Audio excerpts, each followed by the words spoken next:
Perkenalkan, kami dari kelompok 5 akan memaparkan hasil literatur review yang sudah kami buat dengan topik epigenik dan penuaan perubahan ekspresi gen dalam proses degeneratif.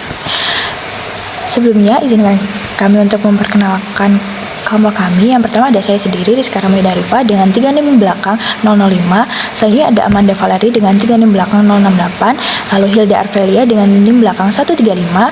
Kaila Salsabila Aimatul dengan NIM belakang 136. Yang kelima ada Mariska Waran dengan NIM belakang 223. Dan yang terakhir ada Syafaatul Azhara dengan NIM terakhir 225. Pendahuluan penuaan adalah proses biologis kompleks akibat interaksi faktor genetik, lingkungan, dan juga epigenetik yang menyebabkan penurunan fungsi tubuh dan peningkatan resiko penyakit degeneratif. Perubahan seperti metilasi DNA dan modifikasi histon mempengaruhi ekspresi gen tanpa mengubah urutan dari DNA tersebut. Berperan dalam disfungsi sel dan penyakit seperti Alzheimer, kanker, dan juga gangguan kardiovaskular. Pemahaman mekanisme epigenetik ini membuka peluang pengembangan terapi untuk memperlambat penuaan dan mendukung healthy lifestyle. Selanjutnya, terdapat menentukan kata kunci dari pertanyaan bagaimana perubahan ekspresi gen dalam proses degeneratif. Jadi, untuk menentukan kata kunci, langkah pertama yang kami lakukan adalah menganalisis komponen utama dari judul penelitian, yaitu epigenetik dan penuaan perubahan ekspresi gen dalam proses degeneratif. Dari judul tersebut, kami mengidentifikasi kata kunci ini seperti epigenetik, penuaan, ekspresi gen, dan proses degeneratif. Selanjutnya, kami menambahkan kata kunci pendukung untuk memperluas cakupan pencarian seperti DNA methylation, histone modification, epigenetic regulation, dan cellular senescence. Kami juga menggunakan sinonim yang umum dipakai dalam jurnal internasional, misalnya epigenetic aging dan gene regulation in aging. Dengan kombinasi kata kunci tersebut, proses penelusuran literatur menjadi lebih terarah, komprehensif, dan mampu mencakup seluruh aspek terkait perubahan epigenetik dalam proses penuaan. Selanjutnya, terdapat strategi yang diterapkan dalam menelusuri dan menemukan literatur.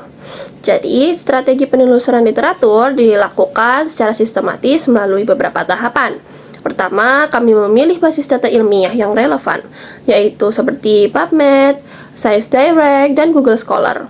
Setelah itu, kami memasukkan kata kunci seperti epigenetic and aging dan DNA methylation and degenerative process untuk mempersempit hasil pencarian. Kami juga menerapkan filter tahun publikasi agar literatur yang diperoleh lebih baru dan lebih relevan dengan topik. Selanjutnya, kami membaca abstrak dari setiap artikel untuk menilai apakah isi penelitian sesuai dengan fokus kajian. Artikel yang memenuhi kriteria kemudian disimpan dan dianalisis oleh kami secara mendalam, terutama pada bagian metode, hasil, dan diskusi. Selain itu, kami menelusuri daftar pustaka dari artikel utama untuk menemukan literatur tambahan yang dapat memperkuat pembahasan penelitian ini. Selanjutnya, terdapat jenis literatur yang dibaca. Kami menggunakan 10 artikel dari jurnal internasional bereputasi seperti Nature Aging, Epigenetics and Chromatin, Aging Cell, dan Frontiers in Genetics. Semua artikel yang dipilih merupakan publikasi ilmiah resmi, bukan working paper atau manuskrip yang belum diterbitkan. Cakupan penelitian bersifat global pastinya, karena topik epigenetik ini dan penuaan merupakan proses biologis yang terjadi secara umum pada manusia tanpa batasan geografis. Namun, beberapa artikel juga membahas populasi tertentu, misalnya studi pada lansia di Asia Timur atau Eropa, yang digunakan untuk melihat variasi genetik serta perbedaan pola metilasi DNA antar populasi. Dengan cakupan yang luas ini, literatur yang digunakan mewakili pandangan ilmiah internasional mengenai hubungan antara epigenetik dan proses degeneratif. Selanjutnya adalah tesis atau problem statement. Masalah utama yang dikaji adalah peran perubahan epigenetik dalam penuaan dan degenerasi seluler melalui regulasi ekspresi gen. Nah, penuaan tersebut dapat dipengaruhi oleh beberapa hal seperti metilasi DNA, modifikasi histone, dan RNA non-coding yang dapat mengubah ekspresi gen terkait perbaikan DNA, proliferasi sel, dan stres oksidatif. Pertanyaan penelitian, bagaimana perubahan epigenetik mengatur ekspresi gen pada proses penuaan, dan apakah dapat hal itu dimodifikasi untuk memperlambat degenerasi. Kajian ini sangat penting untuk pengembangan terapi anti penuaan dan pencegahan penyakit degeneratif. Selanjutnya adalah konsep-konsep kunci, faktor atau indikator, atau dimensi atau variabel.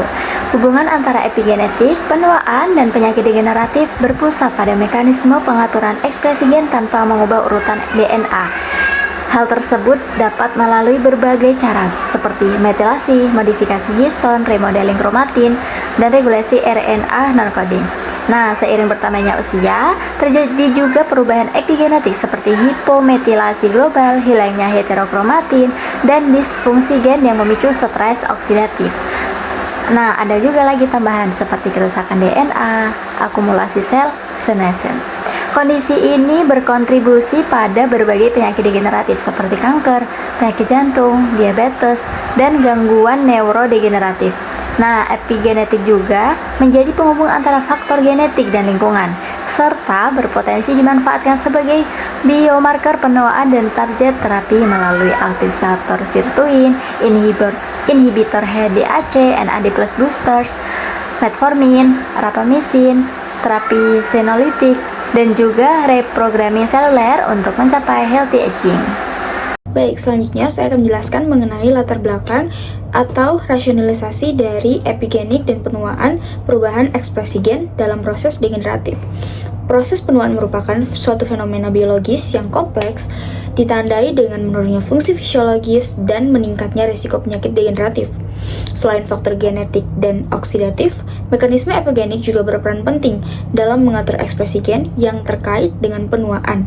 Di dalam perubahan seperti metilasi DNA, modifikasi histon, dan regulasi oleh RNA non-coding yang berpengaruh terhadap stabilitas genom dan fungsi sel. Seiring bertambahnya usia pada hipometilasi global dan hipermetilasi lokal dapat mempercepat timbulnya penyakit seperti Alzheimer, Parkinson, kanker, dan penyakit kardiovaskular. Faktor lingkungan dan gaya hidup turut mempengaruhi lanskap epigenik. Pemahaman mengenai mekanisme ini juga dapat menjadi dasar bagi pengembangan terapi anti penuaan dan pencegahan penyakit degeneratif melalui pendekatan molekuler dan epigenetik. Baik, selanjutnya mengenai metode atau desain penelitian yang kami lakukan, yaitu penelitian ini menggunakan pendekatan mini literatur review untuk meninjau temuan ilmiah terkini mengenai peran perubahan epigenetik terhadap ekspresi gen dalam proses penuaan dan degenerasi seluler. Penelusuran literatur review ini kami lakukan secara sistematis melalui PubMed, Science Direct, dan Google Scholar dengan kata kunci epigenetic and aging, DNA methylation, gene expression, dan degenerative process, serta filter dari tahun 2020 sampai 2024. Artikel ini pun dipilih berdasarkan relevansi, kualitas metodologi, dan kelengkapan hasil. Analisis kualitatif kami lakukan dengan mengidentifikasi pola temuan dan perbedaan antar penelitian guna untuk menyimpulkan hubungan antara mekanisme epigenetik dan proses penuaan degeneratif. Selanjutnya adalah penyajian dan menginterpretasikan data. Nah, penulis menginterpretasikan data penelitian epigenetik penuaan secara kualitatif melalui sintesis literatur dan penyajian naratif yang didukung tabel, diagram, dan juga ilustrasi. Nah, hasil penelitian menunjukkan bahwa metilasi DNA dan remodelasi kromatin merupakan ciri yang paling konsisten dalam penuaan.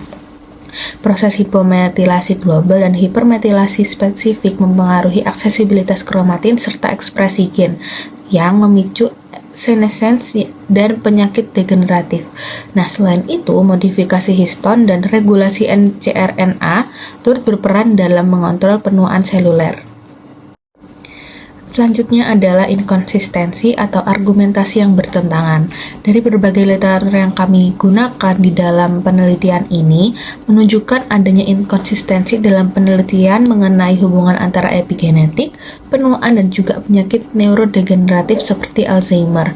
Nah, perbedaan ini terutama disebabkan oleh variasi spesies, jenis jaringan, metode analisis, dan juga heterogenitas sampel, arah perubahan metilasi DNA, modifikasi histon, dan ekspresi enzim epigenetik seperti DNMT, HDAC, dan KMT2A seringkali berbeda antar studi. Jadi, efektivitas intervensi epigenetik yang berhasil pada model hewan juga belum konsisten pada manusia. Selain itu, masih diperdebatkan apakah perubahan epigenetik ini bersifat kausal atau hanya penunda penuaan. Kondisi ini menegaskan pentingnya pendekatan lintas disiplin dan standarisasi metodologi dalam riset epigenetik penuaan. Beberapa aspek masih perlu diteliti lebih lanjut karena bukti yang ada terbatas atau kontradiktif. Hubungan kasual antara perubahan epigenetik dengan penuaan dan neurodegenerasi seperti Alzheimer belum jelas sehingga diperlukan penelitian longitudinal dan berbasis sel tunggal. Lalu, variasi hasil antar spesies, jaringan, dan metode analisis menuntut standarisasi protokol riset epigenetik. Lalu, efektivitas intervensi seperti terapi senolitik, suplementasi NAD+, dan modifikasi mikrobiota usus juga perlu validasi klinis jangka panjang. Selain itu, mekanisme RNA, modifikasi ncRNA, dan interaksi epigenetik lingkungan masih kurang dipahami. Oleh karena itu, penelitian mendatang perlu mengintegrasikan pendekatan multiomik, model hewan, alami, dan analisis lintas populasi agar hasilnya lebih kuat dan aplikatif secara klinis. Sekian materi presentasi dari kami. Mohon maaf apabila kami ada salah kata. Wassalamualaikum warahmatullahi wabarakatuh.